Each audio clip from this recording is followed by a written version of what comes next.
Today, we're adding a high voltage look to your clips with the electric aura effect. This effect gives your video that electrifying superhero style energy, perfect for action scenes or power up moments.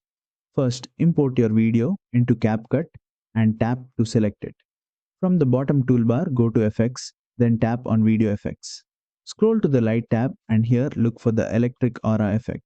Once applied, you'll see electric waves or sparks surrounding your subject, instantly giving your video a powerful charged up vibe.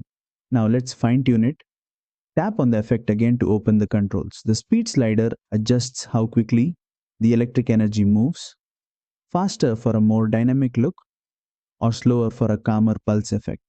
The glow slider controls the brightness of the aura, increase it for a strong, radiant energy glow, or lower it for a subtle, mystical effect.